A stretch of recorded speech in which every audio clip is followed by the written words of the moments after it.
Na yung ATV hanggang lava front lang. Hindi pwede doon sa mga helipad o doon sa mga lava dome. Hindi, hanggang doon lang sila sa kung saan uminto yung lava. Wala munang orchid picking, walang vegetable harvesting. Ito ang mariing sinabi ni Governor Joey Salceda 2 linggo na ang nakalipas matapos ang biglang phreatic explosion ng Bulkang Mayon. 5 ang namatay noon at 7 iba pa ang nasugatan. Mga dayuhan ang marami sa mga biktima. Pero nitong linggo lang, isa na namang dayuhang mountaineer ang nadisgrasya sa bulkan.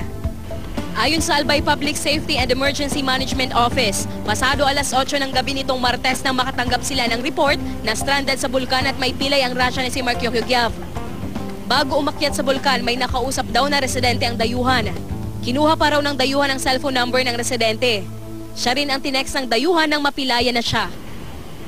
Nang matanggap ang report, agad umakyat sa bulkan ang mga tauhan ng Bureau of Fire Protection at Philippine Red Cross. Natagpuan nila ang biktima malapit sa crater ng bulkan na ayon sa rescuers ay napakadelikadong lugar. Nahirapan ang mga rescuers sa paghahanap dahil sa matarik na daan at mainit na panahon.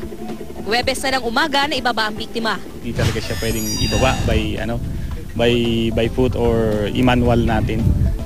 Mula sa bundok, isinakay sa chopper ang biktima at idiniretso sa ospital sa Daraga. Maliban sa sugat at pilay sa paaligtas naman ang mountaineer. Thank you very, very much for the help me. Mahigpit pa rin ipinagbabawal ang pag-akyat sa bulkan. Pero aminado ang mga otoridad na hirap silang i-monitor ang lahat ng umaakyat dito. Ito nga ang isang problema natin. Napakalaki ng Mayon at meron talaga mga mountain climbers na talagang aakyat at aakyat dyan sa Mayon.